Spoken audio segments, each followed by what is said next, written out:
Special train से रामेश्वरम धाम की तीर्थ यात्रा। आज ही अपनी सीट बुक कराएं त्रिपुरयात्रा.com पर। रिया में प्रशासन की बदहाल व्यवस्था की पोल खोलती तस्वीर सामने आई। यहाँ पीड़ित को खाट पर उफनाती नदी के बीच ले जाया गया। गांव में पानी भरने के कारण एम्बुलेंस नहीं पहुंच पाई। घटना सिमरिया तहसील क्षेत्र के मझगवा गांव की है। भोपाल के ईस्ट डिवीजन में विद्युत सुधार के दौरान ब्लास्ट हो गया। हादसे के दौरान कनिष्ठ यंत्री घायल हो गए, जिसके बाद उन्हें निजी हॉस्पिटल में एडमिट कराया गया। घटना सीसीटीवी में कैद हो गई, जिसके आधार पर मामले की जांच की जा रही है।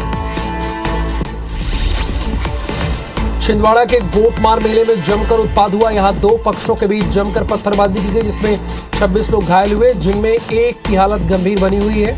सभी घायलों का सामुदायिक स्वास्थ्य केंद्र में इलाज चल रहा है।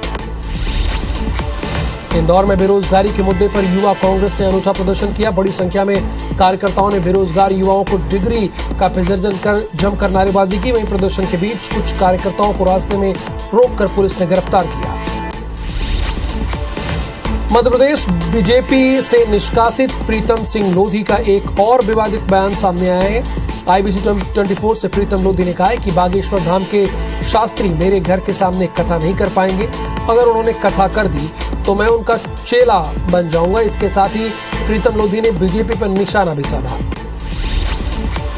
सीएम शिवराज सिंह चौहान ने पन्ना जिले के अधिकारियों की मॉर्निंग मीटिंग ली है। बैठक में रोजगार मेले और पीएम आवास की सही जानकारी नहीं देने पर सीएम ने कलेक्टर को फटकार लगाई है। सीएम ने कलेक्टर से कहा है कि आपके पास जानकारी नहीं है या फिर आप बता नहीं पा रहे हैं, ये बिल्कुल ठीक नहीं है। सीएम ने कहा कि गड़बड़ करने वाले को छोड़ना नहीं है, उसे बिल्कुल क्रश कर देना है। सीएम शिवराज ने कलेक्टर से स्ट्रीट वेंडर योजना में स्वीकृत लोन की सूची भेजने को कहा है। उन्होंने कहा है कि ये गरीबों की योजना है। एक बार पीएम सीएम स्कीम के हितग्राहियों को बुलाकर संवाद करें, एकजुट करें। साथ ही शिवराज ने जिले के 6 सीएम राइज स्कूलों की मॉनिटरिंग करने के निर्देश भी दिए हैं। साथ ही उन्होंने एक जिला एक उत्पाद योजना के काम की तारीफ की है। सीएम शिवराज सिंह चौहान ने एडॉप्ट इन आंगनबाड़ी में पन्ना के काम की तारीफ की है। मुख्यमंत्री ने कहा है कि हर योजनाओं का बेहतर क्रियान्वयन होना चाहिए, इसलिए प्रभारी मंत्री, स्थानीय मंत्री, विधायक बैठें और समीक्षा करें। हमारे कितने लक्ष्य तय थे और हमने कितने प्राप्त कर लिए हैं। सीएम ने ये कहा कि जनता सहयोग करने के लिए तैयार है, बस उन्हें एक प्लेटफॉर्म मिले। सीएम शिवराज ने बैठक के दौरान जिले में जल जीवन मिशन में लेट लतीफी को लेकर कलेक्टर को मॉनिटरिंग करने के निर्देश दिए हैं। पन्ना एसपी ने जिले की कानून व्यवस्था की जानकारी देते हुए बताया है कि जिले में 25 चिन्हित अपराधी हैं। 59% मामलों में अपराधियों को सजा हुई है। इस पर सीएम ने कहा है कि जो बदमाश जनता को परेशान कर रहे हो उन पर कार्रवाई करें। मध्य प्रदेश के सीएम शिवराज सिंह चौहान 29 अगस्त को दिल्ली में पीएम मोदी से मुलाकात करेंगे। सीएम शिवराज सिंह चौहान मध्य प्रदेश में बाढ़ और अतिवृष्टि के हालातों की जानकारी देश के प्रधानमंत्री को देंगे।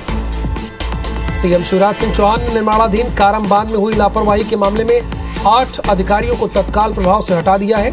इससे पहले बांध निर्माण जुड़ी 2 कंपनियों को ब्लैक लिस्टेड कर दिया गया है। निलंबित होने वाले अधिकारियों में सुपरिटेंडेंट इंजीनियर पी जोशी समेत एसडीओ वकार अहमद सिद्दीकी को भी निलंबित किया गया है। कारम डैम लीकेज मामले में 8 अधिकारियों को सस्पेंड करने के मामले में सियासत शुरू हो गई। नेता प्रतिपक्ष गोविंद सिंह ने ठेकेदार पर कार्रवाई नहीं करने पर सवाल खड़े किए हैं। उनका कहना है कि ठेकेदार अशोक भारद्वाज प्रदेश के गृहमंत्री नरोत्तम मिश्रा का दोस्त है। ये खुद गृहमंत्री नरोत्तम मिश्रा इंदौर में मीडिया के सामने कह चुके हैं।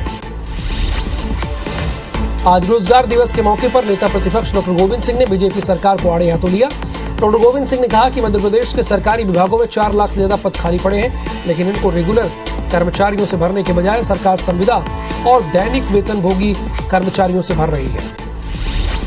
गोविंद सिंह के आरोप पर बीजेपी सरकार के कैबिनेट मंत्री विश्वास सारंग ने कहा कि त्रिस्तरीय रोजगार के अवसर बना रहे हैं। कांग्रेस तो ये बताए कि 15 महीने की सरकार में उन्होंने कितने लोगों को रोजगार दिया। जबलपुर में सांसद राकेश सिंह ने नेता प्रतिपक्ष डॉक्टर गोविंद सिंह के आरोप पर पलटवार किया है। उन्होंने कहा है कि कांग्रेस बताए सत्ता में रहते कितने लोगों को उन्होंने रोजगार दिया, कांग्रेस के क्यों नहीं भरे खाली पद। कांग्रेस के अलावा विरोध के अलावा कोई उम्मीद नहीं कर सकता है। उन्होंने कहा कि कांग्रेस सिर्फ विरोध ही कर सकती है। कारम डैम मामले में मध्य प्रदेश के जल संसाधन मंत्री तुलसी सिलावट का एक बयान आया है। तुलसी सिलावट ने कहा है कि कारम डैम मामले में अब तक की सबसे बड़ी कार्रवाई की गई है। 8 इंजीनियरों को सस्पेंड कर दिया गया है। 2 कंपनियों को ब्लैक लिस्टेड किया गया है। SCC को भी सस्पेंड किया गया है। डैम की गुणवत्ता पर उठ रहे सवालों पर सिलावट ने कहा है कि निर्माणाधीन डैम कमियां थी, डैम अधिक पानी आने के चलते फूटा है। केंद्रीय मंत्री ज्योतिरादित्य सिंधिया आज बाढ़ प्रभावित इलाकों का दौरा कर रहे हैं। सिंधिया मुरैना, श्योपुर, भिंड के बाढ़ प्रभावित इलाकों का जायजा ले रहे हैं। साथ ही कल गुना, अशोकनगर जिले के बाढ़ग्रस्त इलाकों का दौरा करेंगे। गुलाम नबी आजाद के इस्तीफे को लेकर केंद्रीय मंत्री ज्योतिरादित्य सिंधिया का बयान सामने आया। उन्होंने कहा है कि कई महीनों और सालों से स्पष्ट है कि कांग्रेस की अंदरूनी स्थिति क्या है। गुलाम नबी आजाद अब स्वयं आजाद हो गए हैं। गुजरात के बिल्किस बानो गैंगरेप केस में 11 दोषियों की समय से पहले रिहाई को लेकर भोपाल में मुस्लिम समाज के प्रतिनिधि मंडल ने राज्यपाल के नाम ज्ञापन सौंपा है। भोपाल में कांग्रेस नेताओं और मुस्लिम समाज के प्रतिनिधि मंडल ने विरोध प्रदर्शन कर बिल्किस बानो मामले के आरोपियों की रिहाई पर आक्रोश जाहिर किया है। MP के लाखों बिजली उपभोक्ताओं के लिए राहत आकलित खपत वाले बिल बंद होंगे। ऊर्जा मंत्री प्रद्युम्न सिंह तोमर ने आकलित खपत के बिल जारी नहीं करने के निर्देश दिए हैं। अब आकलित खपत वाले बिजली देने पर दोषी कार्रवाइयों पर सख्त कार्रवाई होगी। ऊर्जा मंत्री ने साफ कर दिया कि खपत वेरीफाई होने के बाद ही बिल जारी होगा।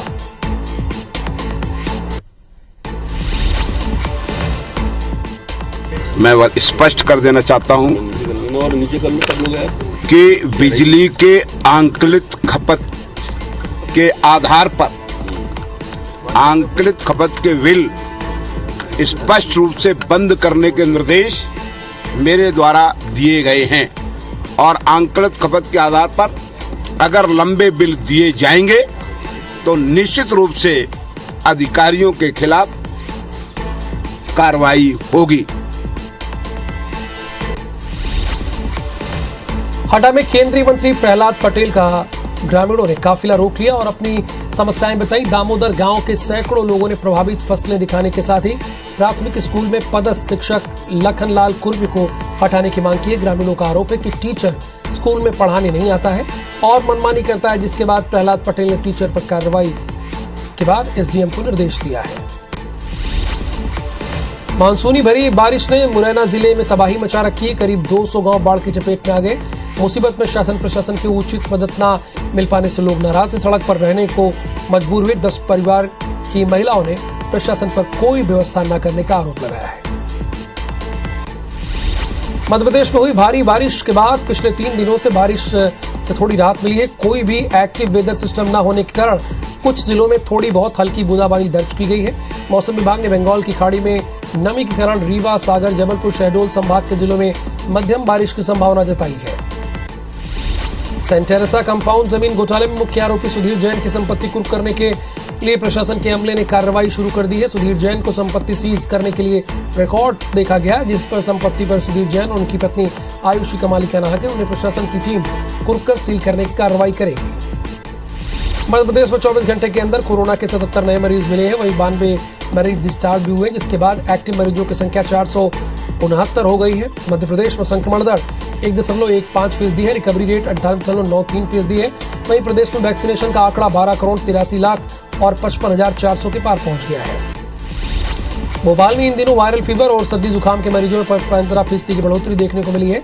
इस बारे में जिला अस्पताल के JP के सिविल सर्जन ने इस बात की पुष्टि की है। स्वास्थ्य विभाग ने लोगों से खान पान पर विशेष ध्यान देने की बात कही है। साथ ही तबीयत ठीक नहीं लगने पर डॉक्टर की सलाह से दवाइयां लेने की बात कही है। आयुष्मान भारत योजना में फर्जीवाड़े को देखते हुए जबलपुर पुलिस और स्वास्थ्य विभाग ने छापेमारी की है। ये कार्रवाई जबलपुर के राइट टाउन इलाके में स्थित सेंट्रल किडनी हॉस्पिटल और उसके स्थित ठीक बगल स्थित होटल वेगा में की गई है, जहां होटल में करीब 80 लोग मिले हैं जो आयुष्मान कार्डधारी थे। जांच में पता चला कि सेंट्रल किडनी हॉस्पिटल ने अपने मरीजों को इस होटल में भर्ती रखा था। रायसेन में झोलाछाप डॉक्टरों के खिलाफ कार्रवाई की गई। जिले के बरेली के BMO हेमंत यादव के नेतृत्व में झोलाछाप डॉक्टर पर कार्रवाई की गई है। बैतूल में सरंदई में बैलों को नहलाने के दौरान डैम में गए 2 सगे भाइयों की डूबने से डेथ हो गई। दरअसल दोनों भाई अपनी दादी के साथ गांव के पास ही स्थित डैम में गए थे। जबलपुर की एक मोबाइल शॉप में मोबाइल बैटरी में जोरदार धमाका हो गया। मोबाइल बैटरी में हुए विस्फोट के बाद यहां हड़कंप मच गया। घटना शहर के जयंती कॉम्प्लेक्स में एक मोबाइल रिपेयरिंग शॉप की है। हटा जिले के रायसीन में मजदूरों से भरी जीप और कंटेनर की टक्कर हो गई। हादसे में एक मजदूर की डेथ हो गई और 9 लोग घायल बताए जा रहे हैं। सभी को भर्ती करा दिया गया है। हटा जिले में जटाशंकर जा रही श्रद्धालुओं से भरी बोलेरो अनियंत्रित होकर पलट गई। घटना कलकुआ लाल पानी घाटी के पास हुई है। भिंड कलेक्टर ने रेत के अवैध खनन को लेकर बड़ी कार्रवाई की। मौके पर पहुंचे माइनिंग विभाग के अफसरों ने 76 खाली ट्रकों को जब्त किया। ठेकेदार है और एवं जो 76 जो वाहन है जो जब्त हुआ था, तो उनको संयुक्त रूप में 2 करोड़ 71 लाख का जुर्माना किया गया है। इसके अलावा पर्यावरण, नदी में उत्खनन एवं अन्य जो विसंगति जो पाया गया है, तो उसके बारे में विस्तृत प्रतिवेदन संचालक को भेजा गया है। बड़वानी बाइक चोरी मामले में राजपुर थाना पुलिस को बड़ी सफलता मिली है। जिले के विभिन्न थाना क्षेत्रों में चोरी गई 20 बाइकों को पुलिस ने जब्त कर लिया है। वहीं मामले में 2 आरोपियों को गिरफ्तार किया है। सिंगरौली जिले के जिला पंचायत सदस्य संदीप शाह और पीएचई के अधिकारियों को धमकाने का एक वीडियो वायरल हो रहा है। तो वहीं पीएचई के इंजीनियर भी सवालों के घेरे में, क्योंकि सिंगरौली जिले के अधिकतर हैंडपंप शुद्ध पानी की जगह मटमैला गंदी पाना उगल रहे हैं। रीवा के सुहागी थाना क्षेत्र में एक महिला ने आत्मघाती कदम उठा लिया। महिला ने आग लगाकर आत्महत्या कर ली। इस दौरान पूरे घर में आग फैल गई। हालांकि सूचना पर पहुंची फायर ब्रिगेड की टीम ने आग पर काबू पा लिया। जबलपुर में गारमेंट क्लस्टर की तर्ज पर निगम सराफा कारोबारियों को एक छत के नीचे लाने के लिए योजना तैयार की जा रही है। इसके लिए नगर निगम मुख्यालय के पास पुराने बस स्टैंड की खाली जमीन फाड़ने हो सकती है। नगर निगम की कोशिश है कि शहर के सराफा कारोबार को व्यवस्थित करते हुए पुराने बस स्टैंड की खाली और अनुपयोगी जमीन को गोल्ड क्लस्टर के रूप में विकसित किया जाए। इंदौर के देवी अहिल्या विश्वविद्यालय के संयुक्त विश्वविद्यालय प्रवेश परीक्षा अब गले की फांस बन गई है। CUET की परीक्षा को क्रम अब भी जारी है, जबकि कई छात्र परीक्षा परिणाम के इंतजार में बैठे हुए हैं। विदिशा के बिछिया गांव में मंदिर में भगवान के 4 मुकुट चोरी हो गए, जिसकी कीमत करीब 1.5 लाख रुपए बताई जा रही है। बुरहानपुर के डोंगर गांव में गिट्टी की खदान में बारिश का पानी जमा होने के बाद उसमें आज 3 युवक डूब गए। इसमें से एक की मौत हो गई। वहीं रेस्क्यू करके 2 लोगों को बचाया गया है। 18 वर्षीय युवक की छत से गिरने से मौत हो गई। एक युवक 4थी मंजिल की छत से फोन पर अपनी मां से बात कर रहा था। इसी दौरान उसका संतुलन बिगड़ा और वो गिर गया। ग्वालियर की जिला अदालत ने बहुचर्चित हाकिम सिंह जाट हत्याकांड मामले में शुक्रवार को 6 लोगों को उम्र कैद की सजा सुनाई है। कटनी के कटाए घाट में बनाए बैराज की ऊंचाई से छोटे बच्चों को पानी में छलांग लगाते एक वीडियो सोशल मीडिया पर वायरल हुआ, जिसमें बच्चे गेट पर चढ़कर पानी में छलांग लगाते देखे जा रहे हैं। खंडवा में शनि अमावस्या के अवसर पर शनि मंदिर पर सुबह से ही भारी भक्तों की भीड़ देखने को मिली। शनिदेव के दर्शन पूजन के लिए शनि भक्तों की भारी भीड़ देखने को मिल रही है। रीवा के सुहागी थाना इलाके में मानसिक रूप से विकसित महिला ने अज्ञात कारणों से अपने शरीर में पेट्रोल डालकर आग लगा ली, जिससे उसकी मौत हो गई। विदिशा जिले के मोहनखेड़ी गांव में एक दिल दहला देने वाला वीडियो सामने आया, जहां एक 8 वर्ष के मासूम की सरकटी लाश खेत में मिली है।